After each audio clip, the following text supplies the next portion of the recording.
In this video, I'm gonna break down how my client Teresa was able to lose fat while she was on vacation. And it's because we had a check-in call right before she went on vacation. It was like a week long. She was going to the beach with her family, and we came up with a plan to set her up for success instead of it feeling like, oh, I need to kind of put everything on pause. I need to go on vacation mode like most people do. And then they kind of gain weight on vacation. Not only that, but they stop their momentum.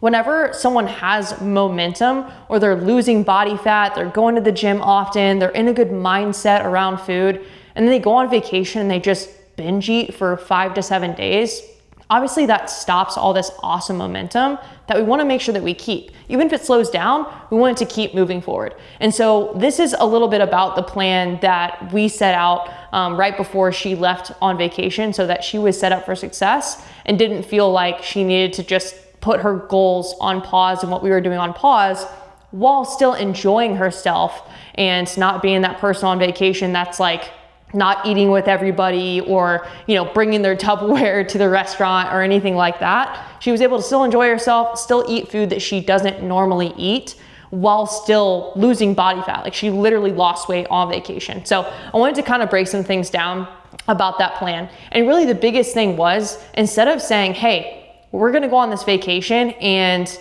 I want you to just keep following the plan to a T, that's just setting her up to fail ultimately, right? Like, that's just setting her up for an unrealistic goal. She's gonna be around food and people and alcohol and all these influences that aren't normally in her day-to-day life.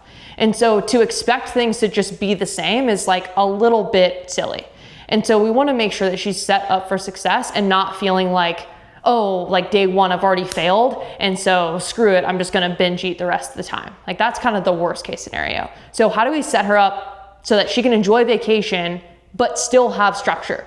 And what we decided to do was have 3 non-negotiables. So 3 things that no matter what, no matter if she was flying or travel or whatever, she was going to do these 3 non-negotiables every single day. And it was just 3 things that she had to stick to so that she had some structure without it feeling super overwhelming, so she could still enjoy the time with her family, right? On the beach and doing things that she doesn't normally do, because that's what you do on vacation. So I wanted to break down a couple of things that we kind of went back and forth with as far as what to choose for those 3 non-negotiables. So I like to do a mixture of fitness and food.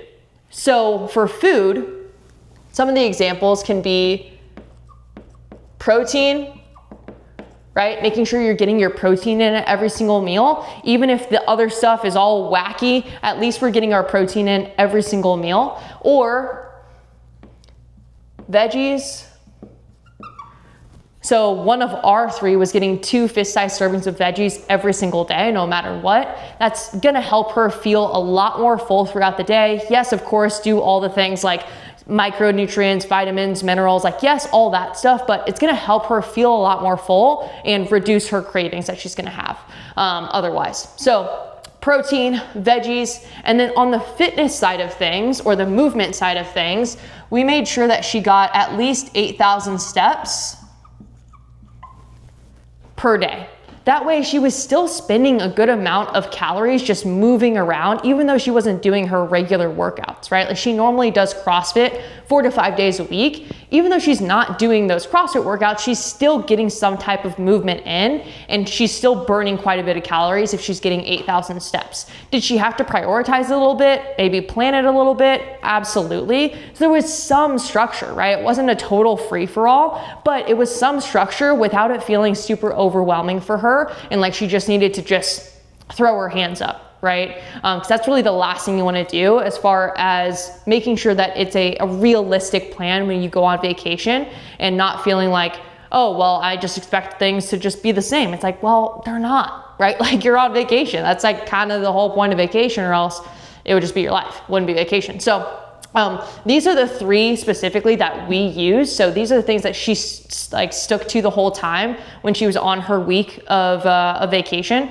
So outside of this, there are a lot of like other options that you could do, right? Like maybe instead of doing, oh, we're gonna include, you know, these things, maybe it's, oh, well, I'm only going to, like, for me, I have a big sweet tooth. So I could like totally have ice cream every single day on vacation. Like that sounds fucking awesome, honestly. But maybe it's having ice cream twice. Like maybe it's not, okay, including this every day. Maybe it's limiting a certain thing or having a certain like quantity to what I'm going to eat of something that's not necessarily on my plan. So maybe it's, okay, I'm gonna have ice cream twice instead of saying I'm gonna include protein and veggies at every meal, right? So you can get more creative with it. It's not just these 3 things. Also, like this could be, right, going to like dropping in at 2 CrossFit classes. So in your 7 days, you go to 2 CrossFit classes, right? And like picking just 3 things that make sense, right? So like maybe it's 8,000 steps. Maybe that's super easy for you. Maybe it's 10,000 or 12,000. I have like a client that gets like over 20,000 steps every single day. So this is gonna be kind of relative to where you're at specifically. Maybe it's sleep, right? Like maybe it's on vacation. Not really fitness or food, but maybe on vacation, you wanna prioritize your recovery and getting in extra sleep. Maybe it's limiting screen time.